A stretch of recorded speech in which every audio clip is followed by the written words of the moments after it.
नमस्कार, मैं अभिषेक कुमार आप सभी का स्वागत करता हूं फोकस स्टडी विद अभी में। तो कंप्लीट एनालिसिस एनटीपीसी का जिनका भी पेपर फेज़ 2 में अभी बचा हुआ है, फेज़ 3, फेज़ 4 और फेज़ 5 तक जो पेपर चलेंगे उनके लिए ये काफ़ी बेनिफिशियल वीडियो होंगे। अभी तक आपने जितने भी एनालिसिस के वीडियो देखे हैं, लाइव एनालिसिस स्टूडेंट के थ्रू आपने चीज़ों को सुनने की कोशिश किए हैं, लेकिन आज का जो मोटिव है इस वीडियो के थ्रू आपको काफ़ी चीज़ें सीखने को मिलेंगे। ड्यूरिंग एग्जामिनेशन जो प्रॉब्लम फेस करना है आपको, जो लोगों ने फेस किए हैं वो इस वीडियो को देख करके खुद रियलाइज़ करेंगे वाकई मैंने ये प्रॉब्लम फेस की है। तो जिनका पेपर नहीं हुआ आपके लिए काफ़ी बेनिफिशियल है। टॉपिक को भी मैंने बताया है, कहाँ से कैलकुलेटिव पूछा गया है क्वेश्चन, कैसे सवाल को सेट किया गया है, बहुत ही लाजवाब सेट किया गया पेपर को। आपके टाइम ऐसे निकल जाएंगे 90 के 90 मिनट, आपको पता तक नहीं चलेंगे, लेकिन आपको उसको रोकना है उस टाइम को। तो मैं आपको बताऊंगा आज कैसे वो सारी चीज़ें रुकेगी। तो आज की हम वीडियो स्टार्ट करते हैं। और दूसरी बात, सबसे पहले जो आपको मिसगाइड किया गया था बड़े बड़े टीचर ऑफलाइन के और बड़े बड़े यूट्यूबर, जहाँ पे उनको कोर्स सेल करना था, 15 सवाल आपको बताया गया था साइंस से आएंगे, लेकिन वही टाइम मैंने भी कहा था आपको कि मात्र 5 से 7 क्वेश्चन साइंस में देखने को मिलेंगे, जब सबसे ज़्यादा वेटेज बायो की, लेकिन उससे भी कम आपको 3 से 4 सवाल आपको देखने को मिल रहा मेरे भाई। तो यकीन मानिए जो मैं चीज़ें देता हूँ ऐसा नहीं, पूरे का पूरे प्रीवियस ईयर के पेपर को देख करके और अपनी एक्सपीरियंस और जो भी एनालिसिस एज इट इज़ कोई कोर्स बेचने के लिए मैं चीज़ें नहीं बताता हूँ, ठीक है। तो स्टार्ट करते हैं। सबसे पहला आपका जो डाउट है करंट अफेयर को लेके मैं क्लियर कर दूं।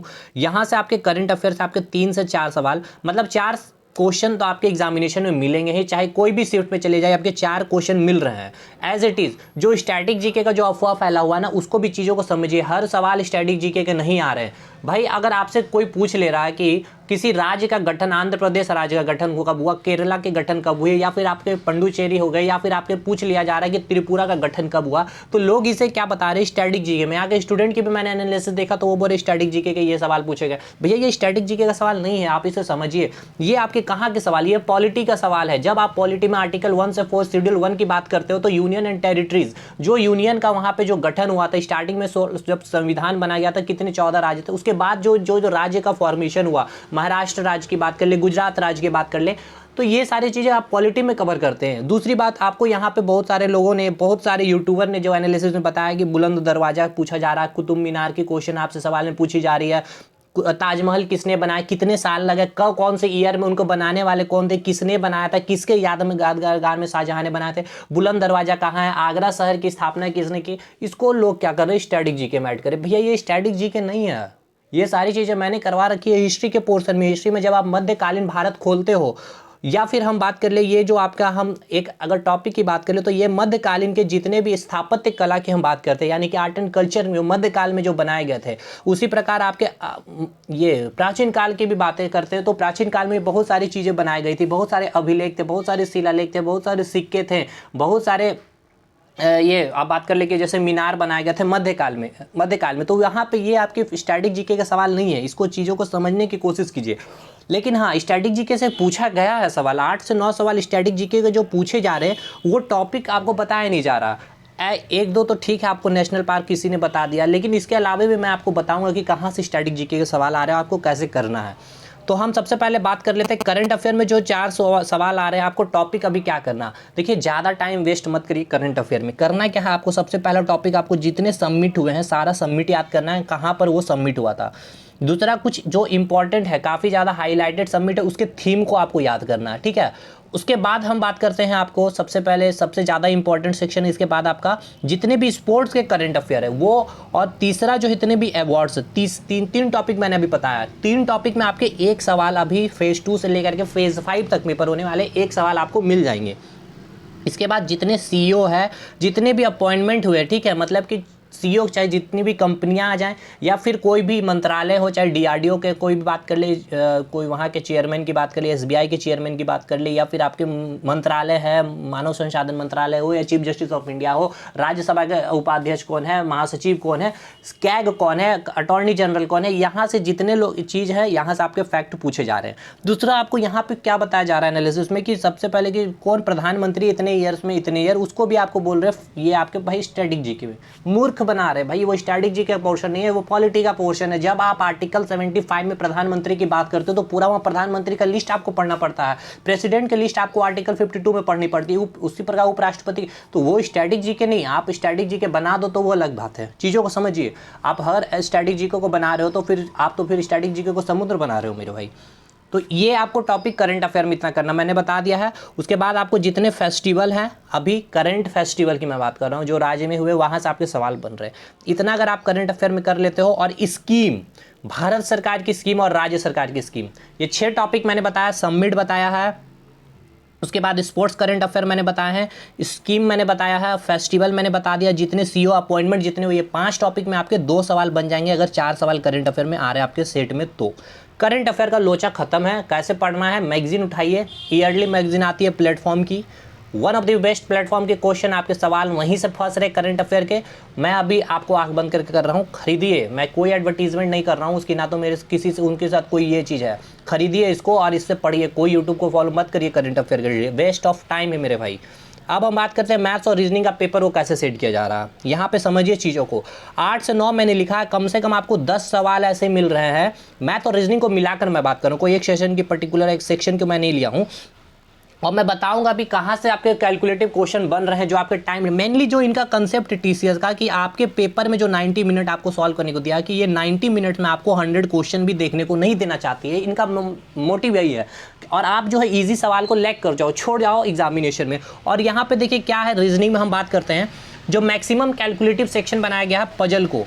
पजल में क्या, अब ऐसा पजल नहीं दिया जा रहा है कि मतलब आपको 3 पॉसिबिलिटी ले लेनी पड़ रही है, 2 पॉसिबिलिटी लेकर के सर्कल बनाना पड़ रहा है, ऐसी भी नहीं बात है। चीज़ों को समझिए मैं कहना क्या चाहता हूँ। 10 आदमी को बैठाया जा रहा है, 8 आदमी को बैठाया जा रहा है, 6 आदमी को बैठाया जा रहा है। अब बैठाया जा रहा हो, आप आपको सॉल्व कर रहे हो, तो एटलीस्ट 1 मिनट 30 सेकंड तो कम से कम लग रहे हैं इसको बनाने में। और इसके बाद क्या हो रहा है, बनाने के बाद आपको केवल 1 क्वेश्चन मिल रहा है। तो एक तो आपको इतने टाइम देने के बाद 1 क्वेश्चन आप बना रहे हो अगर रीजनिंग की, तो मुझे नहीं लगता कि ये फ्रूटफुल है आपके लिए। जब आप पूरा 100 क्वेश्चन अटेम्प्ट कर लो, उसके बाद आप जब टाइम आपके पास मिलता तब इस पजल को अटेम्प्ट करने की कोशिश करो। तो फर्स्ट अटेम्प्ट में आप इसको स्किप कीजिए, या फिर अगर अटेम्प्ट करना ही भाई तो एक बार पजल को देखने के बाद देख लीजिए कि नंबर क्वेश्चन कम से कम 2 पूछे गए हैं भी या नहीं। अगर 2 क्वेश्चन पूछे तभी अटेम्प्ट कीजिए, क्योंकि ये बना अगर नहीं ना तो बहुत ही आपको दुख लगेगा, फीलिंग, आप बिल्कुल डीमोटिवेट हो जाएंगे। आपके तो एक तो सवाल भी निकल गए, एक सवाल भी नहीं बना, दूसरा आपका सबसे बड़ा इंपॉर्टेंट आपका टाइम निकल गया। जो आपके इजी सवाल बनते उसका टाइम इसने कंज्यूम कर लिया जो टीसीएस चाह रहा था।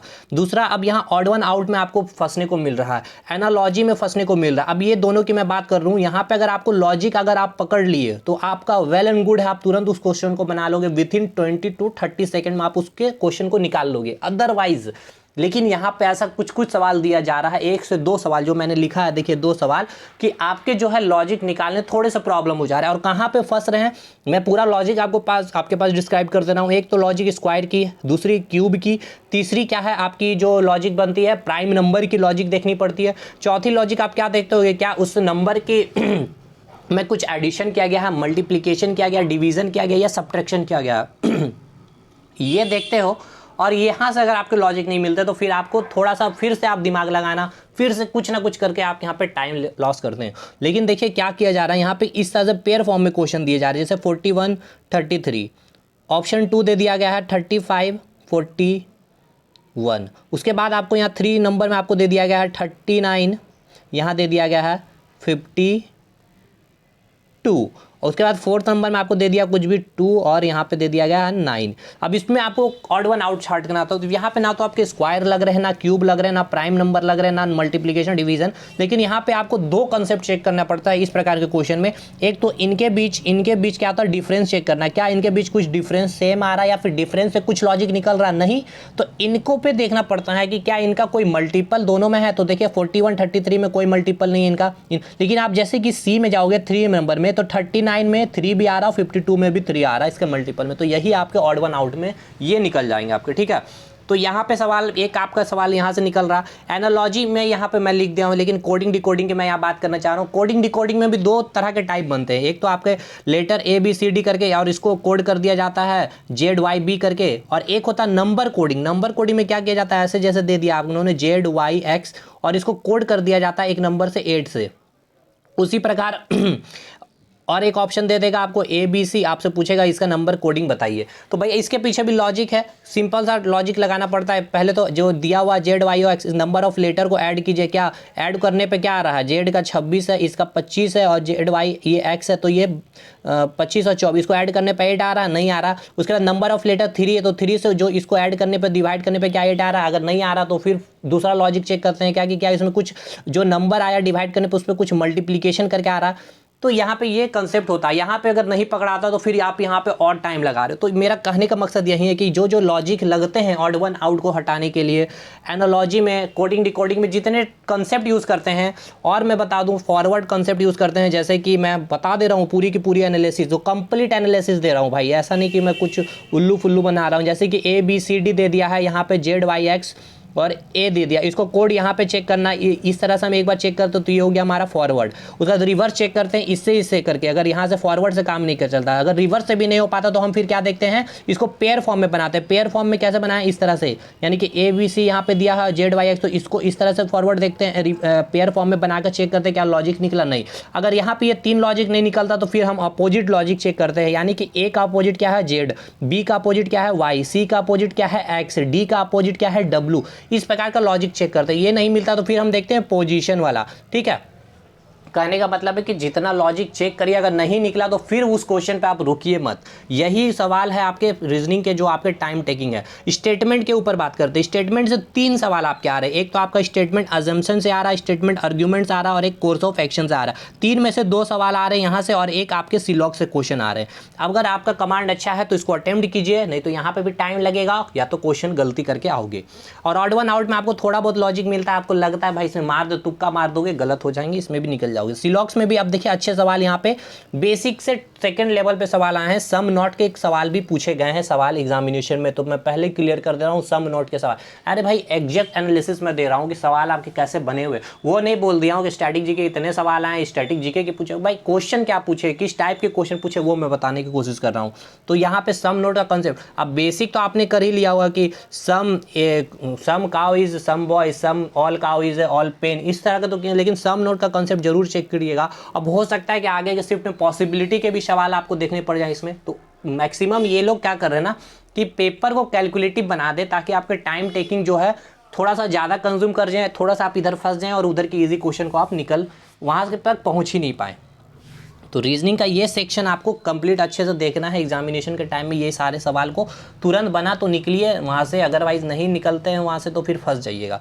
मैथ में क्या क्या सवाल आ रहे हैं देखिए, नंबर सिस्टम में थोड़ा सा कैलकुलेटिव बनाया जा रहा है। क्या कर रही है, पॉइंट और डेसिमल के फॉर्म में अच्छे अच्छे नंबर इस तरह से क्वेश्चन दे रहे हैं, 0.5555, फिर प्लस कर रहे हैं, फिर 0.8989 प्लस के फॉर्म में दे रहे हैं, उसके बाद पूछा जा रहा है क्या है, और ये तो आपको चलिए निकाल लेंगे। लेकिन यहाँ पे जब कैलकुलेटिव इस तरह से किया जा रहा है मल्टीप्लिकेशन दे करके, तो 7-8 नंबर दे दिए, अब उसको आपको कैलकुलेट करना पड़ा। तो यहाँ पे कैलकुलेटिव अब ऑप्शन से भी आप छाट नहीं पा रहे हो, वहाँ पे इस तरह से देखने को मिला जो स्टूडेंट ने बताया है, और वो स्टूडेंट एग्जैक्ट वहाँ की तैयारी की, जो मैंने बताया पूरा फैक्चुअल डाटा के साथ मैं चीज़ें बता रहा हूँ।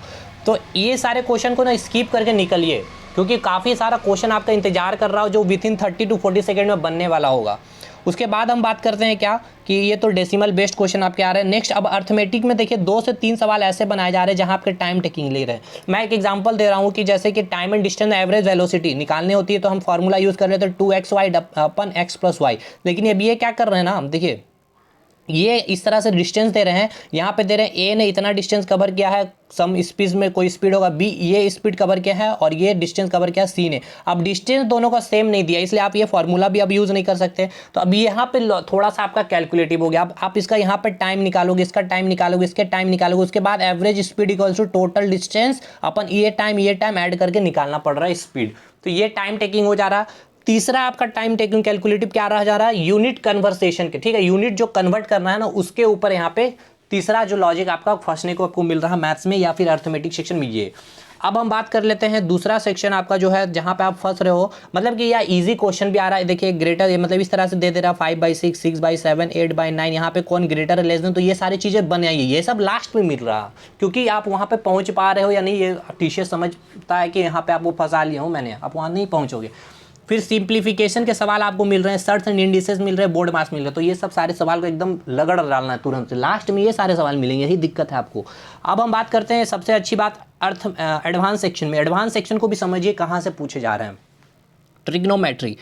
अब भाई ट्रिग्नोमेट्री पूरा नहीं पढ़ना है, समझिए ट्रिग्नोमेट्री में बेसिक पढ़ लीजिए, ट्राइंगल का कंसेप्ट पूरा 40 डिग्री पढ़ लीजिए अच्छे से, 60 डिग्री पढ़ लीजिए और 30 डिग्री पढ़ लीजिए। वैल्यू तो याद होना चाहिए, इसका कंसेप्ट याद होना चाहिए, साथ के साथ जितने ट्रिपलेट है 11 के 11 ट्रिपलेट आपको याद होना चाहिए। ये 11 ट्रिपलेट जो है आपको याद रटे होने चाहिए, ताकि वो देख करके आप बना लो। या 11 ट्रिपलेट में अपने टेलीग्राम में फोटो शेयर कर दे रहा हूँ, ठीक है। अब यहाँ पे कैसे बनाया जा रहा है, जैसे कि यहाँ पे वैल्यू दे दिया जा रहा है क्या कि जैसे कि यहाँ पे इन्होंने वैल्यू दे दी है, इस प्रकार से मैं बता दे रहा हूँ। एक दे रहे हैं केवल cot थीटा इक्वल्स टू 3/4, ठीक है। तो cot थीटा क्या होता है, b/p। तो यहाँ से आपको h निकालना है, तो h यहाँ से आप निकाल लोगे 5। तो अब आप इसको h इस प्रकार से मत निकालो, p² + b²। बहुत लोग ऐसे ही निकाल रहे, तो ट्रिपलेट नहीं पता। लेकिन अब इसके बाद भी देखिए क्या है, ये लॉजिक पकड़ने के बाद भी आपको एक इक्वेशन दिया जा रहा है लंबा सा, tan theta plus cot theta plus cos theta अपन sin theta plus cosec theta plus sec theta plus यहाँ पे कोई और दे देगा। उसके बाद यहाँ पर वैल्यू पिट कीजिए p/b का, यहाँ पे b/h का, यहाँ पे h/b का। तो ये कैलकुलेटिव क्वेश्चन है, समझिए। तो इस पे स्पीड लाइए, ये इजी क्वेश्चन है बट कैलकुलेटिव है, मैं यही बताना चाहता हूँ। दूसरी बात, अलजेब्रा में आपको क्या पूछा जा रहा है, एक तो x + 1/x दिया जा रहा है, उसका x² + 1x², ये सबको याद है, k² - 2। लेकिन एक तो आपका इस फॉर्म पे क्वेश्चन पूछा जा रहा है, a + b² के फॉर्म पे, इस फार्मूला पे। इस स्क्वायर के फार्मूला के जितने टाइप है बना लीजिए, ठीक है, ये आपका काम है। अब तीसरा आपका मेंसुरेशन से आपके 3 सवाल या 2 सवाल, एक तो आपके देखिए 3D से भी पूछे जा रहे हैं, मैं बता दे रहा हूँ पहले, और 2D से भी पूछे जा रहे हैं। इसके जो है पिघलने वाले, मेल्टिंग वाले क्वेश्चन आप कर लीजिएगा, घनाभ के जितने प्रॉपर्टीज याद कर लीजिएगा। 2D में भी आपके अच्छे सवाल पूछे जा रहे हैं, तो उसको भी कंप्लीट कर लीजिएगा। हो सकता है पेरीमीटर ये सब दे दिया तो अच्छा आप तुरंत बना लोगे, लेकिन 3D का अच्छे से कमांड कर लीजिएगा। और मैं तीसरा बता दूं, ट्रिग्नोमेट्री में यानी कि हाइट एंड डिस्टेंस उसी से आपका कवर हो जाता है। जैसे कि यहाँ पे अगर हम बात कर लेते हैं, यहाँ पे दे दिया है 30 डिग्री, तो 30 डिग्री का कंसेप्ट याद कर लीजिए, जो होता है कि आपका √3 1 2। उसी प्रकार आप 60 डिग्री वाला कंसेप्ट यूज कीजिए, √3 1 √2। और एक आपको याद कर लीजिए 45 डिग्री वाला, 45 डिग्री अगर दिया हुआ 45 तो 1 1 ये √2। बस यहीं पे हाइट एंड डिस्टेंस सॉल्व हो जा रहा है, बस इतना सही, सिंपल सा क्वेश्चन है यहाँ पे, क्लियर। अब ये आपका जो कैलकुलेटिव पार्ट मैंने बता दिया, एडवांस मैथ में क्या पढ़ना वो बता दिया मैंने टॉपिक वाइज। अब मैथ्स में आपको और अर्थमेटिक सेक्शन में आपको क्या देख लेना है, जितने भी टाइम एंड वर्क के एक क्वेश्चन आपको आ रहे हैं देखने को, टाइम एंड डिस्टेंस से एक मिल रहा है या फिर ट्रेन, दोनों में से एक सेक्शन मिल रहे हैं, प्रॉफिट एंड लॉस से एक सवाल बन रहे हैं। अब देखिए क्वेश्चन में क्या जा रहा है, टाइप वाइज टाइप पूछा जा रहा है कि हर टाइप में, हर सेक्शन में, हर टॉपिक में 4-5 टाइप के क्वेश्चन होते हैं। तो वो परसेंटेज अच्छा से कीजिए, हमेशा कहते आए हैं परसेंटेज अच्छा कीजिए, और एलिगेशन के सवाल अच्छे से लगा लीजिए, क्योंकि कई सवाल एलिगेशन से निकल जा रहे हैं एग्जामिनेशन में। परसेंटेज एलिगेशन कर लीजिए, और एज के क्वेश्चन आ रहे हैं आपके एग्जामिनेशन में। तो इतना आपको मैथ्स और ये आपका एडवांस सेक्शन कंप्लीट है। अब हम बात करेंगे, 2 क्वेश्चन आपके डीआई से पूछे जा रहे हैं, तो डीआई को श्योर शॉट आपको अटेम्प्ट करना है, क्योंकि बहुत इजी डीआई पूछे जा रही है। चाहे पाई चार्ट दे दे, चाहे टेबुलर चार्ट, कोई भी चार्ट वो पूछ रहे हैं, लेकिन ईजी है। बस देखने में आपको लग रहा है कि टेबुलर चार्ट है। हाँ, अब ये कि क्वेश्चन पढ़ करके फिर स्क्रॉल करके आपको नीचे आना पड़ता, फिर पढ़ते फिर आपको डाटा पढ़ने के लिए ऊपर स्क्रॉल करना पड़ता। तो ये टाइम टेकिंग है, लेकिन ईजी है। आप 2 सवाल 2 नंबर तुरंत ले लोगे बना करके, सही होगा जो मैं बता रहा हूँ। अब टीसीएस क्या चाह रहा है ना, कि एक बार में वो नहीं चाह रहा है कि आप पूरा पेपर को सॉल्व कर लो, और यही चीज़ को आप समझना होगा कि वाकई आप नहीं एक बार में सॉल्व कर लेते, आप अपने आप को अंडरएस्टिमेट नहीं कर रहे हो भाई। यहाँ पे चीज़ों को समझिए, सिलेक्शन लेना, तो एक बार में आपको पेपर सॉल्व नहीं होगा, हर एक क्वेश्चन 100 का 100। इसलिए तुरंत निकलो, जो नहीं बना है पहले तो मैंने जो आपको टाइप बता दिया जहाँ से आप फंस सकते हो। आपका कमांड अच्छा तो आप बना भी लोगे, ऐसी बात नहीं है, बट मैंने बताया ओवरऑल, आप वहाँ से निकलिए मतलब। और अदरवाइज आपके 100 क्वेश्चन आप देख नहीं पाओगे एग्जामिनेशन में, और अगर देख लिए तो रिवीजन के बाद जो आप क्वेश्चन छोड़े मैं बनाऊंगा बाद में, वो बना नहीं पाओगे, ठीक है। ये चीज़ याद रखिएगा, आपके साथ होगा, बिल्कुल होगा। स्टैटिक जीके में क्या पूछा जा रहा है, सबसे पहले डेट वाइज, मतलब कि जितने बेस्ड इंटरनेशनल ऑर्गेनाइजेशन, आपका पहला टॉपिक मैं बता दूं, जहां पे उसके इस्टेब्लिशमेंट ईयर भी पूछे जा सकते हैं या फिर उसके हेडक्वार्टर। और सबसे ज़्यादा स्टैटिक जीके में पूछा जा रहा है फैक्ट में क्या, डेट बेस्ड, कि इसकी स्थापना, इस संस्था की स्थापना, इस संग्रहालय की स्थापना कहाँ हुई है। दूसरा सवाल आपका पूछा जा रहा है क्या, जितने भी स्पेस से, अंतरिक्ष से रिलेटेड सवाल हैं वो पूछा जा रहा है। डिफेंस से आपके जितने सवाल बनते हैं वो आपसे पूछे जा रहे हैं।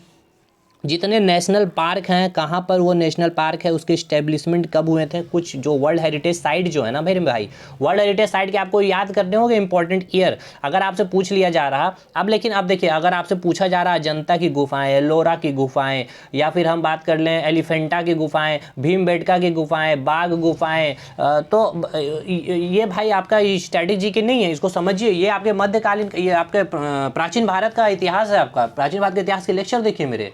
तो आपके पास अभी टाइम नहीं है, मैं नहीं कह रहा हूँ कि आप मेरे वीडियो को देखिए, चीज़ों को समझने की कोशिश कीजिए। स्टैटिक जीके में कहाँ से मिल जाएगा ये, वो किताब वाले छाप दिए तो ठीक है, कर लीजिए वहाँ से कंप्लीट।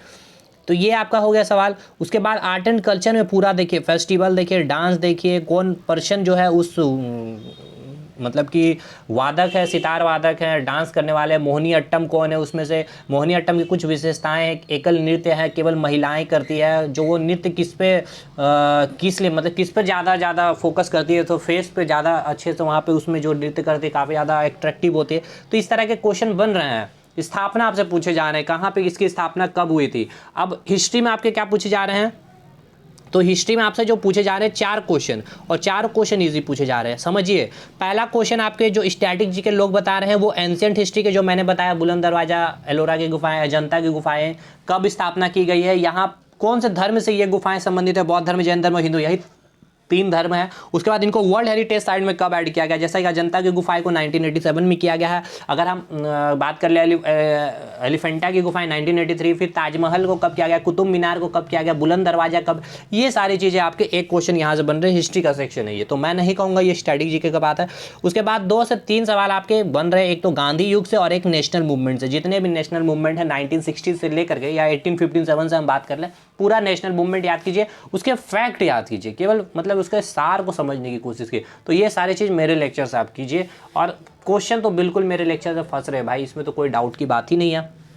अब हम बात करेंगे कंप्यूटर के, तो सारे क्वेश्चन मेरे वीडियो से फंसे हैं। 3 से 4 क्वेश्चन पाए जा रहे हैं एग्जामिनेशन में, एक क्वेश्चन आपके हार्ड आ रहे हैं, उसको स्किप कीजिए। 3 क्वेश्चन ईजी बनाइए। 2 घंटे का लेक्चर है, देख लीजिए यूट्यूब पर, सारा लिंक डिस्क्रिप्शन में मिल जाएगा। जो देखे हैं वो लोग को पता है, बाकी आप सभी के लिए अच्छे से आप लोग जैसे भी तैयारी कर सकते हैं। पॉलिटी से 3 क्वेश्चन ईजी आ रहे हैं और फैक्चुअल क्वेश्चन आ रहे हैं। गठन कहाँ पे हुआ था, कोई कमेटी बनी थी, उस कमेटी की स्थापना कब हुई थी, मतलब ईयर आपको याद होना चाहिए। यहाँ पे कहने का मतलब ये है कि पूरा फैक्ट आपको याद करना पड़ेगा, आप ईयर को भी स्किप नहीं कर सकते हैं। या फिर उस समिति की स्थापना आर्टिकल है, वो आर्टिकल में अगर अमेंडमेंट हुआ है तो कॉन्स्टिट्यूशनल अमेंडमेंट किसके तहत हुआ था, 72 कॉन्स्टिट्यूशनल अमेंडमेंट 2002 के तहत हुआ है, उस आर्टिकल का रिलेशन किससे है, ये सारी चीज़ें आपको याद करनी पड़ेगी, यहाँ से पूछे। और इकोनॉमिक्स से भी आपके 2 क्वेश्चन, एक क्वेश्चन आपसे मिल रहे हैं, 2 क्वेश्चन मैक्सिमम, एक क्वेश्चन कम से कम मिल ही रहे हैं। इकोनॉमिक्स से एक क्वेश्चन मिल रहा है, समझिए।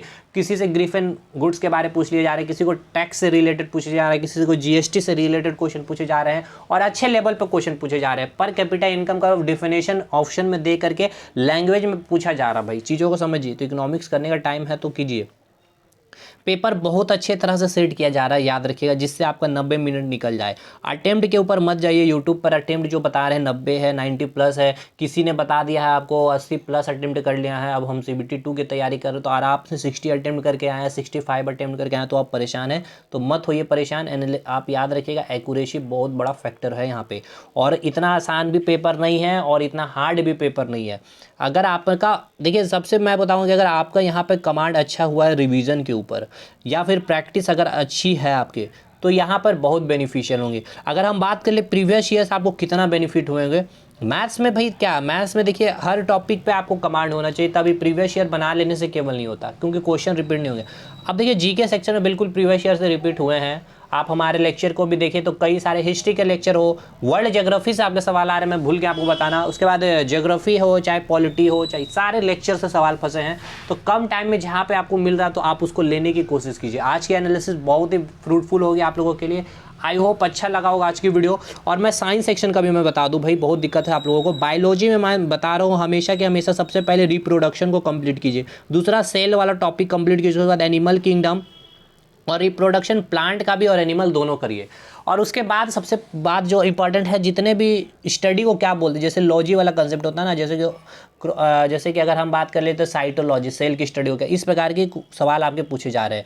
कॉइन के स्टडी को न्यूमिस्मेटिक क्या बोला जाता है, इस प्रकार से सवाल पूछे जा रहे हैं। उसके बाद जितने सिद्धांत, जितने की फिजिक्स में जितने सिद्धांत दिए गए हैं, जो भी साइंटिस्ट ने दिए वो याद कर लीजिए। वन लाइनर वाला ये सब क्वेश्चन आपके बन रहे हैं एग्जामिनेशन में। और उसके बाद आपके जो है केमिस्ट्री में फैक्चुअल जो डेली लाइफ यूज़ हो रहा है ना, जैसे कि आप क्या यूज़ कर रहे हैं, ब्लीचिंग पाउडर यूज़ कर रहे होते, पानी यूज़ कर रहे हो, कार्बन डाइऑक्साइड यूज़ कर रहे हैं, ये सारे सवाल बन रहे हैं। तीसरा आपका एक अच्छा टॉपिक में स्ट्रैटेजी की मैं भूल गया हूँ, इन्वायरमेंट से आपके क्वेश्चन बनाए जा रहे हैं। इन्वायरमेंट में जैसे कि आपके अम्ल वर्षा हो गए, आपके जितने बायोगैस हो गए, ओजोन परत है। अब यहाँ पे भी कई सारे सबमिट कराए गए, जैसे कि मॉन्ट्रियल सबमिट हुए, तो ये किससे रिलेटेड है, ओजोन परत से या बायोगैस में। वायुमंडल में कौन से गैस की परसेंटेज क्या है, इस तरह के सवाल में पूछे जा रहे हैं। या फिर ब्रह्मांड में गैसों की परसेंटेज क्या है, उसके सीक्वेंस पूछे जा रहे हैं। उसमें धातु कौन सबसे ज़्यादा, इस तरह के सवाल पूछे जा रहे हैं। तो इसको कंप्लीट कीजिए, ये सब सारी चीज़ें आपके एग्जामिनेशन के लिए काफ़ी बनी। तो परेशान नहीं होइए, एग्जाम का पेपर अच्छा सेट किया जा रहा है आपको। वहाँ पे इतना आसानी से आप बहुत ईजिली आप अटेम्प्ट नहीं कर लोगे। तैयारी अच्छी है, बहुत अच्छी है, तो आपको इजी भी लगेगा पेपर। और थोड़ा सा भी अगर प्रैक्टिस लैक है तो थोड़ा सा आप परेशान होगे, थोड़ा सा डगमगाओगे, थोड़ा परेशान किया है टीचर्स, अच्छा क्वेश्चन सेट किया है, मतलब कि हार्ड भी नहीं कर सकते तो इजी भी नहीं कर सकते। चलिए नेक्स्ट वीडियो में मिलते हैं हम लोग, तब तक के लिए धन्यवाद।